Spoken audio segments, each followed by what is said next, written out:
a bad idea to give Whitney coffee. Don't give Whitney coffee. Pro tip.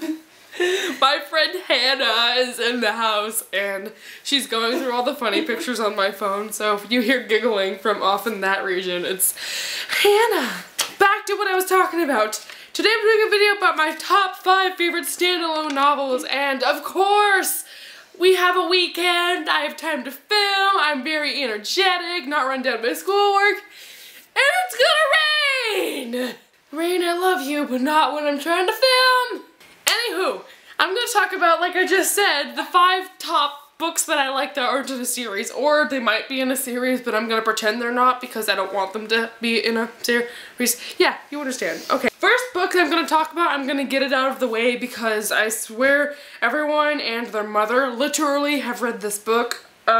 If you're my friend, you've either heard about this book, I've tried to make you read this book, or you have read this book because I literally shove it in your hands like, The Fault in Our Stairs. We have a fault in our stairs, dear Brutus.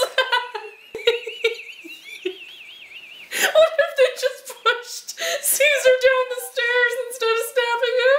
Yeah. Do I need to talk about this? This is pretty much self-explanatory. Anguish and pain and happiness and pain, but mostly pain, a little bit of happiness, but mostly anguish. Okay, the rest of these have like no order. Oh, there were 6 of them. I lied, these are my top 6 standalones. We're gonna talk about The Sea of Tranquility by Katja Millay next. The first time I read this, my best friend Abby had recommended it to me on my Kindle.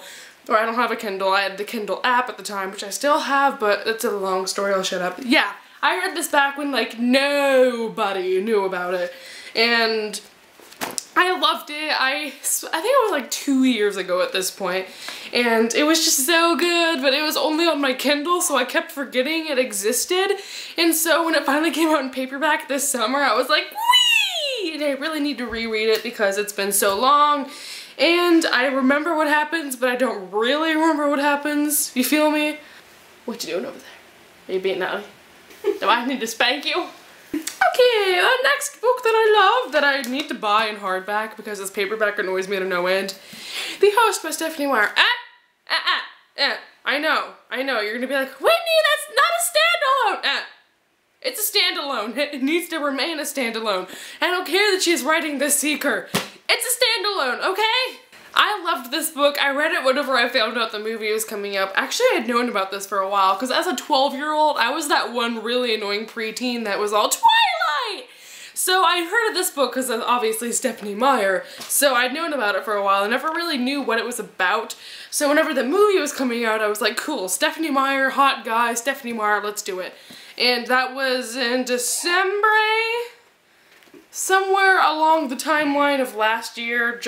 My first video ever on this channel is a Host review. Don't go look it up because it's really bad and I'm really awkward. But yeah, I just love these characters so much. It's really confusing. Oddly, I would recommend seeing the movie before watching this just so you can understand it. I haven't read it since I saw the movie, and I think that I should because I remembered looking back over and noticing stuff that Jared would say, and I was like, oh, I didn't notice the symbolism before. The next book is The Timekeeper by The next book is The Timekeeper by I can't. What is words? Go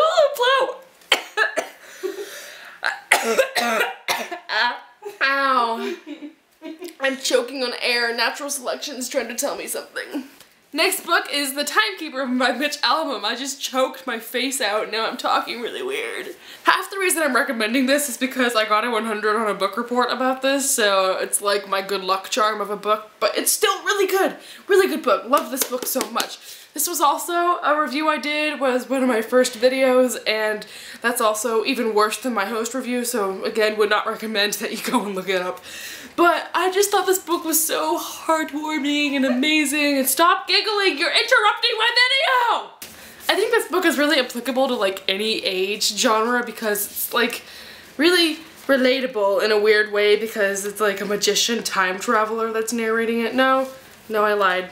Ignore everything that just escaped my face.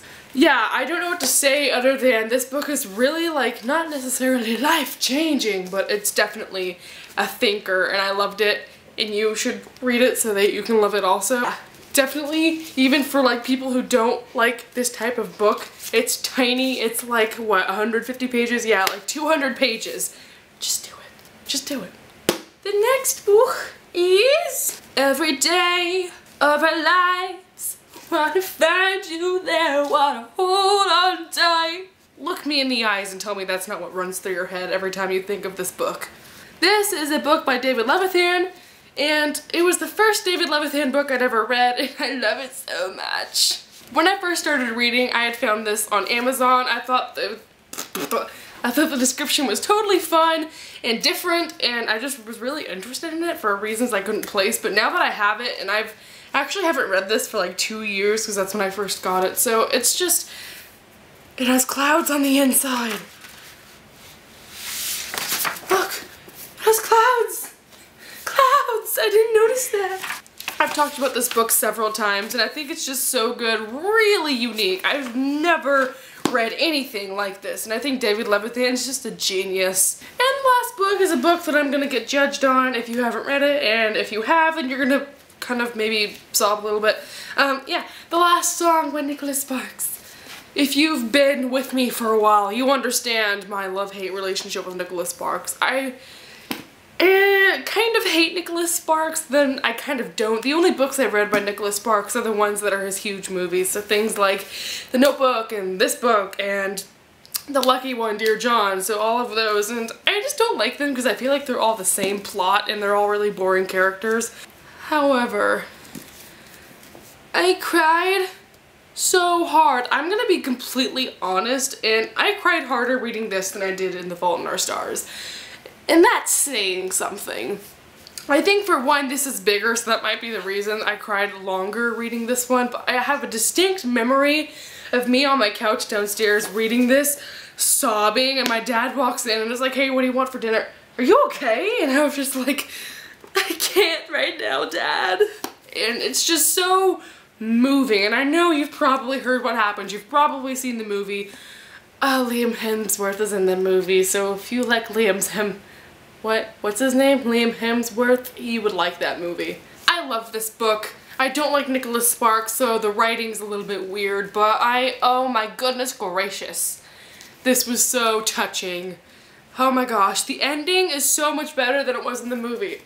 So much better! The ending makes me so happy! Literally the sun has set during this video. Like every jump cut, it's gonna be like getting darker and darker and darker. So I'm gonna go. I have nothing else to say. Do you have anything to add, Hannah? Nope? No. Okay, I will see you next time. Thank you for watching. I love you. Awkwardness. Okay, bye.